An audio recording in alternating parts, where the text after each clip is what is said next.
Welcome agents. Almost a week ago I did a video on gear acquisition and loot 2.0 following a mega thread that had appeared on the official Division 2 Reddit page. Well, recently that topic has been replaced by a new one, Endgame RPG and Min maxing. Now in the same format as the loot 2.0 video, I'll be addressing each question, of which there are 7, in this video, providing feedback and solutions when necessary. As always, I encourage you all to leave your own thoughts and opinions in the comments down below, and whilst you're there, please drop a like if you do enjoy this one. With all of that said, let's begin. How would you like the recalibration process to be improved? Okay, so there's a couple of things for the recalibration station that I think could improve its utility and overall experience. First and foremost, and I've mentioned this a million times, the recal station should allow you to roll 1 attribute and 1 talent. Now, if the developers decide to leave some gear that cannot roll talents, like Badger Tough, for example, the recal station should allow you to roll 2 attributes. In fact, I think regardless of what the devs do with the gear, I think you should be able to either roll 2 attributes, 1 attribute and 2 talents, or 2 talents if you wish. I've never quite understood why there are so many restrictions, so having the freedom to make choices with re-rolling your gear would be a huge improvement, both in the utility of the recal station but also in reducing the overall RNG in the game, which is highly important. Second, I'd recommend the devs test the idea of allowing us to recalibrate yellow for blue, red for blue, and so on. Of course, everything in this video should be tested, but this especially. I've advocated for this to be in the game for some time, but it is possible this could create a broken system, so maybe somewhat useful for the ETF Delta and future PTS. Thirdly, for how to improve the recal station, the cost of recalibrating needs to be seriously reduced. This issue is exacerbated by the low amount of each material you can actually carry. Reducing the material cost will give us all much more freedom to actually recalibrate stuff. Lastly, 2 things. 1, they need to remove the armor stats completely from the stat allocation, so when you recal, it's not taken into consideration. And I would also consider a system where you can store talents and attributes taken off of gear in the recalibration station to be used at a later time. This could and would encourage players not to hoard gear in their stash, maybe alleviating the whole stash space issue. How would you like the crafting process to be improved? The crafting changes made with Title Update 5 were a huge improvement, but there are other changes that could be considered. First, the crafting cost needs to be considerably reduced, just like the recal costs. This will allow us to have more freedom with actually crafting gear.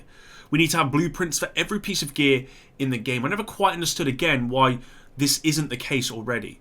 Another suggestion would be to allow us to create a piece of gear from other pieces of gear. You could have a crafting project which would tell you exactly what you need. My suggestion would be that you need 1 piece of gear for every talent and or attribute you need for your project. Once you have everything, you can create the piece of gear you want. This will still require a considerable grind to find every piece of gear possible. It might even be worth allowing players to put each piece of gear that they've been able to obtain in some sort of crafting spot to avoid, again, the issue of stash space and hoarding gear.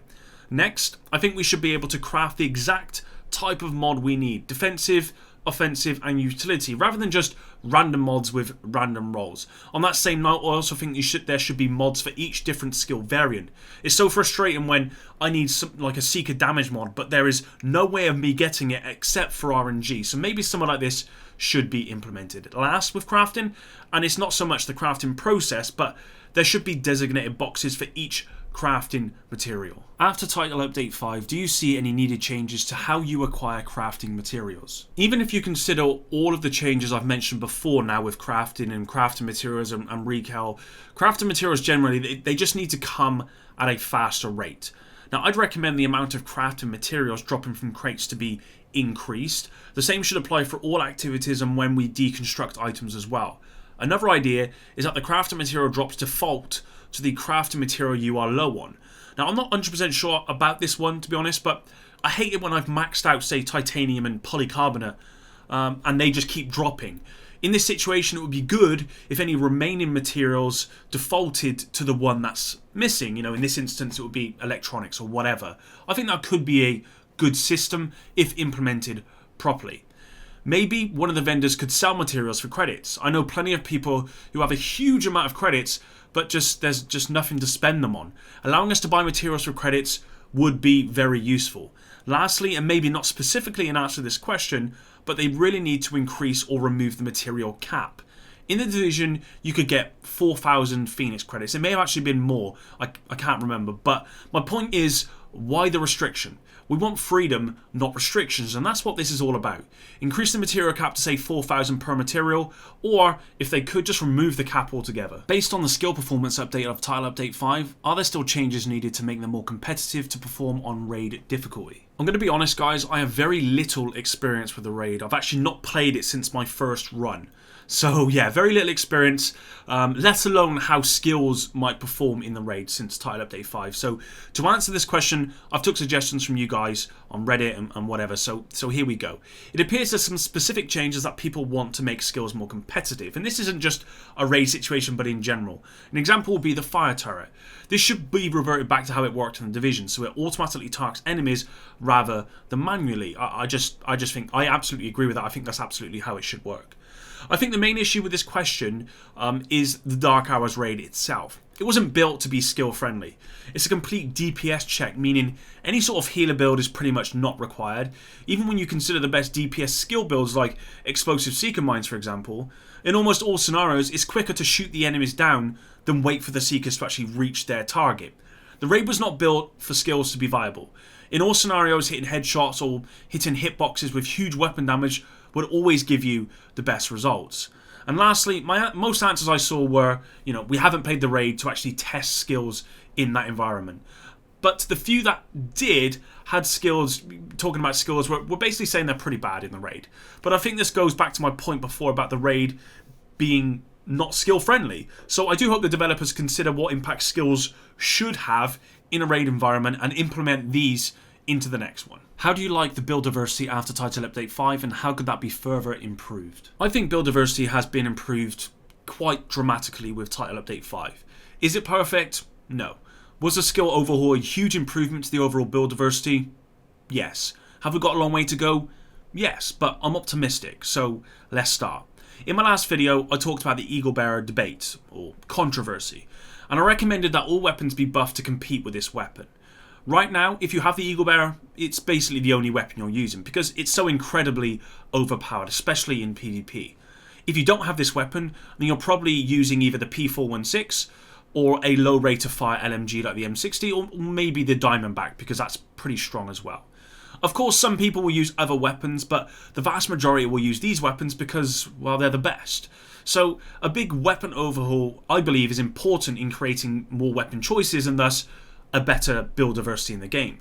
Now the hybrid build appears to be the best build right now.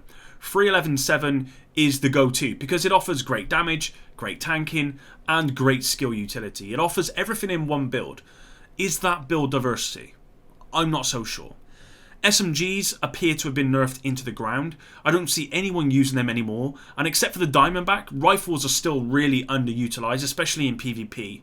Now in PvE, they have their place, but even then, a marksman rifle or an assault rifle will always be a better choice. Another problem with build diversity right now in PvE is the time to death on difficult content. Whether you're playing heroic or the raid, the NPCs do so much damage that for the player, the difference between a high DPS and a high tank build is minimal. You'll find that for a high DPS build you might survive for 2 seconds, and with a high armor build you might survive for 3 seconds. It's just not enough. This is another reason why people just build DPS for most of these activities. With this in mind, and on to my next point, the problem with the high DPS and high tank builds is exacerbated by the individual self-sustain, which is strong enough that a dedicated sort of healer build is not needed. This wasn't an issue in the Division, and in fact a dedicated healer was almost always needed for the hardest content. DPS is still king right now. Even with the hybrid builds in the game, they're just a variant of DPS, so it's really not more diversity in respect of builds, it's just more diversity in DPS. So if I go back to the question, how is build diversity? It's better, but there's a long way to go. What is still missing in the game for you to perform the role you want to play in the game? Taking into account everything I've said, I think we can come to some conclusions for this question. There is a lack of roles within the game right now. DPS this and DPS that. Yes, skills have been overhauled and that's great, but really people are just using them for DPS and nothing more. In the Division you had dedicated healer roles. You had Reclaimer for example. You had dedicated tank roles like D3, but that's not present in the Division 2. I'd like to see some serious changes to help alleviate this issue and allow us to have roles, and roles that are actually competitive within the game. I think every gear brand should also be available for every gear piece. Again, the system as is just restricts the freedom of choice. Having every brand set available could help towards making more build diversity and potentially more roles. And I say could because I'm not sure. The devs have their reasons for having it in a certain way, but it worked just fine in the Division, so I cannot see why it wouldn't work here.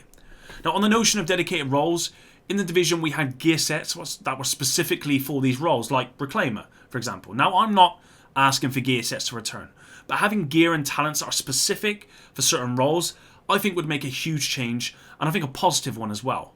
Now, ultimately, I think we need more control and more freedom over the stuff we want. There's just too many restrictions. You've probably seen in this video how many times I've said restrictions and freedom. It's because there's so many restrictions in this game, there's not enough freedom. And I've only, mentioned a fraction in this video of restrictions. There's plenty more, and these restrictions are just stifling build diversity and the process of min-maxing your gear. Do you see other items that could be added to the toolbox of your agent? So for this last question, I want to put this to you, agents. I want you to leave your ideas in the comments down below. To mention a few I'd consider, and I've only got two here, I'd consider consumables. Now, I hated them being on a wheel in the Division, but I actually liked the consumable ideas. So something similar to this would actually be pretty cool in the Division 2. And stealth.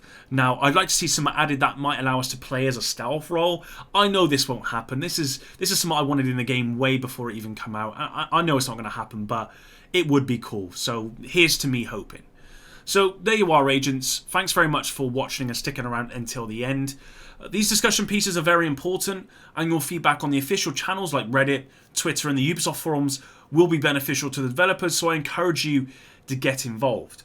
When I look back through the script that I wrote to make this video, one thing comes out a lot, and it's restrictions. And that's basically what this video is. There's so many restrictions in this game, and we need freedom. So please, devs, just give us more freedom. Thanks again for all your support, and until the next one, agents, epic out.